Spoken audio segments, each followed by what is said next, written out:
All right, let's set up the parameters, filter out all the dipshits. Boom, message delay, and subscribers. And I'm not even going to be nice about this because I know this ain't going to take no 20 minutes. And I'm not even sure how this will turn out because I'm in the back of the house. Now let's set up a little background page.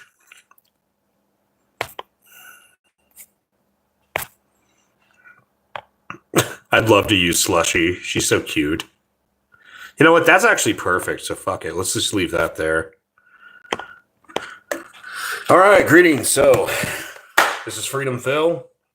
What am I talking about tonight? By the way, turn up the video speed. You should watch this at least at 1.5 to 1.75. And yes, I'm recording this in the back of the house because, frankly, I got to be honest, I just don't feel like going to the front of the house. Turn down these tunes. Because, yes, I am listening to something while I record this. What the 1% don't really purposely, so you'll keep on spinning your wheels. And over the course of my life, I've heard people sit there and say the line that they're like, well, the 1%, they have so much, they're so greedy, they have like 400 times what the average worker makes. I'm here to tell you that's not really it.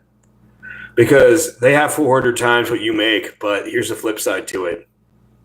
They know how to invest, and you don't. You know how to be a consumer. They know how to be an investor. You're not taught that purposely, and I agree with Asmongold on that. There's a reason you're not taught about compound interest. Oh, you learn about it when you're paying it, but you never learned it when it mattered. Like when you were in like elementary, you should have been introduced to it, and then middle school. It should have been such a fundamental thing.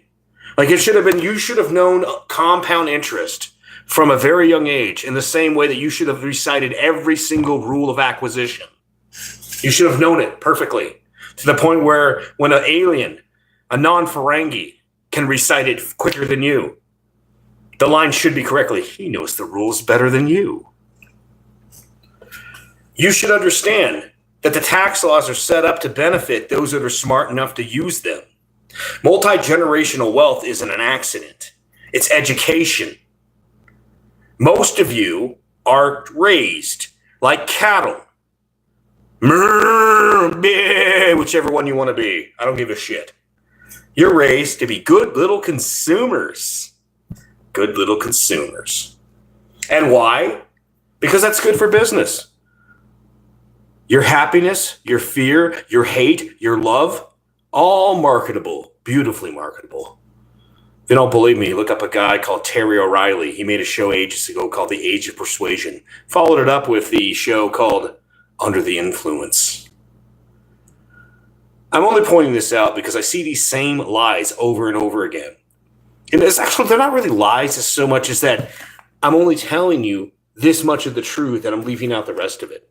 I watch these people make these videos, and I'm not even criticizing the guy that Tectone was doing the video of. Well, back in the day, in 1950, you made this much. And now, this much. Yes, you are making less, technically. Things do cost more. But do you know who made that reality into truth? The average American citizen. You don't want to hear that. And as I've said many a times before, the greediest people I've ever met are not the rich. Yes, they have lots of money. They have unfathomable amounts of money. But let me tell you the deep, dark truth about having tons of money. You can only drive one car. You can only sleep in one room. You can only do so much with it. Eventually, it becomes a meaningless number. But you just make more of it because why not? The greediest people I've ever met are usually the poor. In a prosperous country like the West, whether it's the EU or America or, hey, are you in a prosperous Asian country? I should actually call all these countries companies because that's what they are. More like ranches. And I'm pointing this out because I've seen this over and over again. You're not taught to think about things from a mathematical mindset perspective where you look at things from, one, how much is this going to cost? How much is it going to cost me in the future?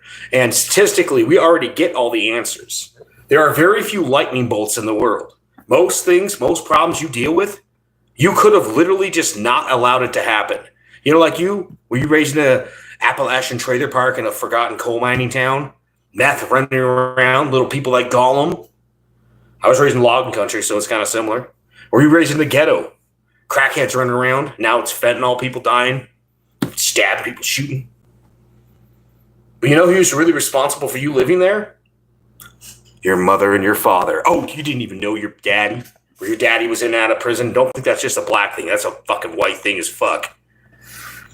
But you understand he was hot.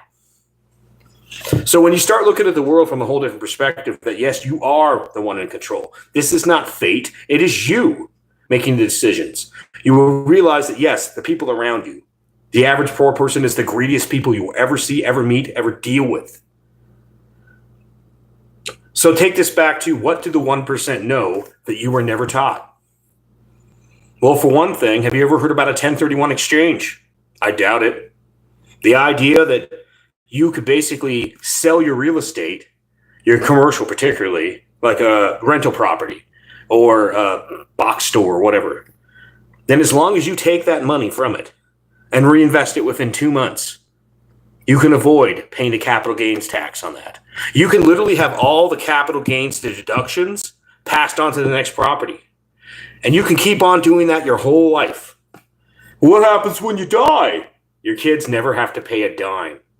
If you play the casino the whole time and keep on reinvesting your money, keep on taking your money, investing your money. And by the way, along the way, as you're taking that money you're making and reinvesting it, think about all the people that made money off those jobs.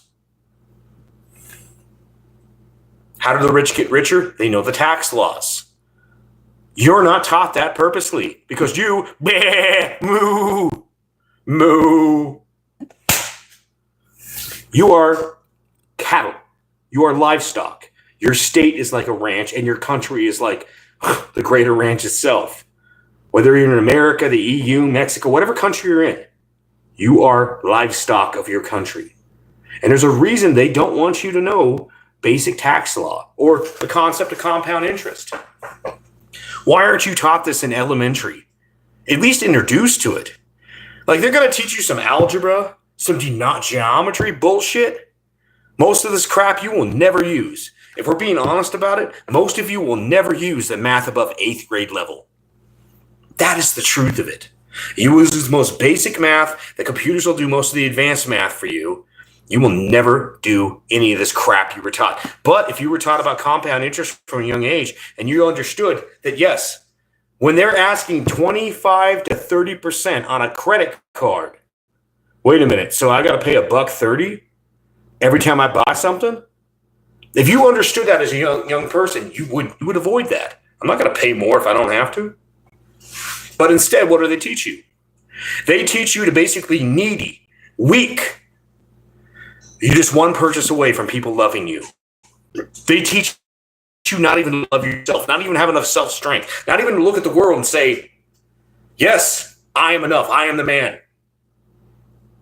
You might be nothing, but a debt-free individual that's willing to improve themselves has more power than someone that's trying to fake it till they make it. But that don't matter. As a man, they tell you your only value is how many women you bag. And as a woman, they teach you the only value you have is how much money you can exploit out of them dumb motherfuckers. And then as you both do this whole, do the boomer dance, do the Gen X dance, do the millennial dance. What's the legacy you left? A bunch of poverty. Let's get back to the poor, the greediest people ever made. Here's the truth of it. Hey, what's up? Here's how it works. They basically know that when it comes to all this, if you say, we want this, we want it, if the politician doesn't give you what you want, you'll vote for the politician that will. So even if they wanted to do the right thing, you'll fuck it up. You will fuck it up every time you are given the choice. You'll vote for the person that'll give you what you want instead of just doing it for yourself. So that's why we print all the money. Yeah, you want to blame the Fed, you want to blame the politicians, but it's we the people that vote for all that shit. So you put that in perspective for a second. The reason inflation has gone up as much as it has is because everybody consents to it. Was it some diabolical scheme? Not really. They understood they could stay in power as long as you voted them back into power, and then they get the lobbyist money, and they don't get prosecuted for doing insider trading. But at the end of the day, if we, the people, said, we don't want the free money anymore, ain't nobody want to hear that. Go look at the fucking welfare rolls. Go look at the people on Social Security. Go look at the public school that you think is free, that you actually believe you pay taxes. Nah, motherfuckers. You're not taught about compound interest because they know even if we taught you, you wouldn't listen. You're not taught about the most basic shit in tax law because they know you won't listen. It's easier to just give you that opium. That opium of just, hey, you buy this purchase, people will love you. Maybe you'll get that girl you want. The hero's journey dies by the wayside. Live as cheap as possible. Live with your family. Live with your friends. Bunk beds, I don't care. Do van life. Hell, if it's a storage shed, if it's a tent in someone's backyard. The correct way dies. And it even gets murdered to death. Every time a good man gets forced into a divorce that he didn't want, or he did the right thing.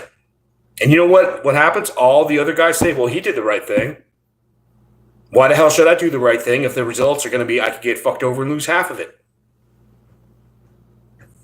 Just keeps the cattle in line. It's like a little shock collar on you. Don't make too much noise.